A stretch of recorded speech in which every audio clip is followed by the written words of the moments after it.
Here, in the Bern-Mittelland district, the future of Swiss cheese is being reshaped with vegan alternatives to camembert, fondue, and other varieties.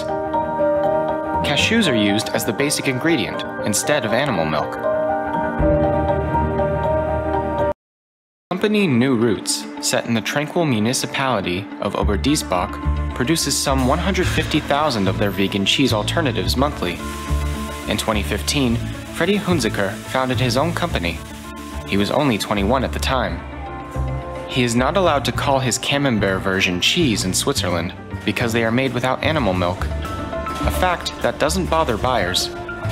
The traditional Swiss cheese artistry also comes. Halo Sobat Pangan, berjumpa kembali dengan kami dari kelompok 4 kelas paralel 1 pada mata kuliah Teknologi Pengolahan Pangan di Departemen Ilmu dan Teknologi Pangan Fakultas Teknologi Pertanian IPB University. Di video kali ini, kami akan membahas mengenai perbaikan soy cheese menggunakan teknologi prolamin. Nah, sebelumnya kita sudah tidak asing bukan dengan kata keju?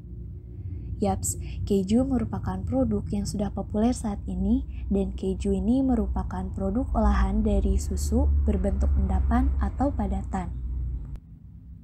Pada keju ini juga mengandung zat-zat gizi yang diperlukan oleh tubuh, namun pada kenyataannya kandungan kasein susu dan lemak yang tinggi ini membuat keju tidak dapat dinikmati oleh penderita alergi susu dan vegetarian.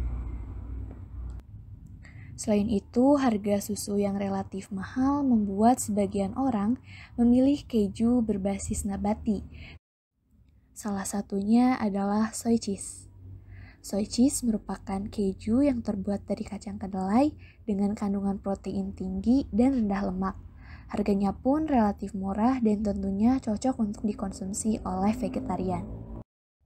Lalu, karakteristik sensorik seperti apa yang terdapat pada soy cheese ini? Yang pertama ada tekstur, di mana tekstur termasuk ke dalam kriteria agak lunak hingga lunak. Dan tekstur keju ini dipengaruhi oleh kandungan protein, lemak, dan air, dan kandungan ini akan terus berubah seiring aktivitas biokimia yang terjadi selama fermentasi yang dilakukan oleh bakteri asam laktat. Yang kedua adalah warna, dan warna pada soy cheese ini adalah agak putih, di mana kedelai mengandung pigmen karotenoid, yaitu penyebab warna kuning, namun warna agak putih keju kedelai ini disebabkan oleh terdegradasinya senyawa karotenoid pada saat proses pengolahan kedelai menjadi susu kedelai akibat pemanasan. Karakter sensori berikutnya adalah rasa, di mana ratusan komponen volatil yang berbeda berkontribusi dalam keanekaragaman flavor keju. Dan yang terakhir ada aroma, di mana aroma dari keju kedelai adalah khas aroma kedelai. Nah, selanjutnya adalah proses pembuatan soy cheese. Pertama-tama, kacang kedelai disortir terlebih dahulu agar mutu kedelai yang akan digunakan untuk produksi soy cheese dapat seragam. Kedelai dicuci dengan air lalu ditiriskan. Kedelai direbus selama kurang lebih 15 menit. Selanjutnya, direndam selama kurang lebih 4-5 jam sampai mengembang dengan perbandingan air dan kedelai sebesar 3:1. Perebusan dan perendaman dilakukan untuk mencegah terjadinya bau langu dan rasa pahit yang dihasilkan oleh aktivitas enzim lipoksigenase pada kedelai. Kedelai lalu ditiriskan dan kulitnya dikupas. Kemudian dicuci hingga bersih dan digiling. Selama proses penggilingan, air panas ditambahkan sedikit demi sedikit dengan perbandingan air dan kedelai 8:1. Sambil diaduk hingga terbentuk bubur, kemudian difiltrasi untuk memisahkan antara susu kedelai dengan ampasnya.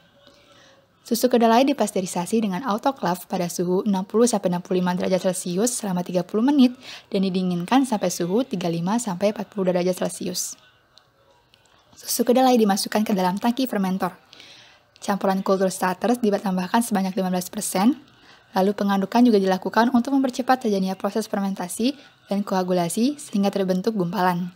Gumpalan ini dibungkus kain tipis, kemudian dipres, dan curd ini dipres dan disaring untuk memisahkan antara whey dan curd kedelai. Penggaraman selanjutnya dilakukan setelah curd dipisahkan dari whey. Garam yang ditambahkan sebanyak 2%.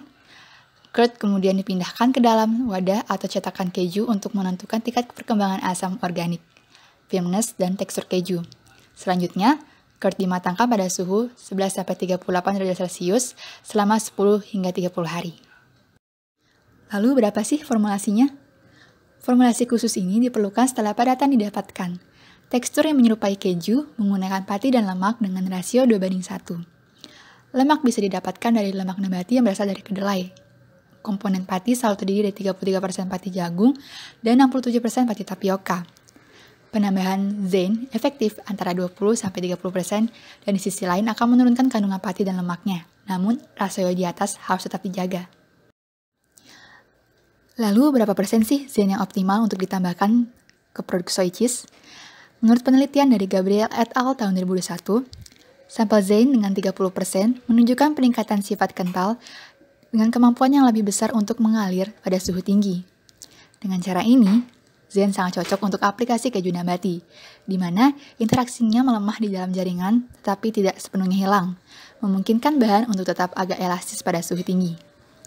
Selanjutnya, menurut penelitian dari Mattis dan Marangoni tahun 2020, kelenturan dari sampel zein 30% relatif tidak berubah dengan kenaikan suhu.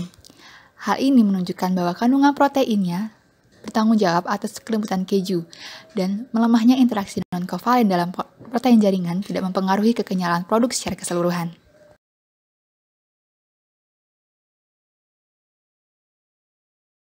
Nah, sekian yang dapat kami sampaikan. Semoga bermanfaat dan sampai jumpa di video berikutnya. Bye-bye!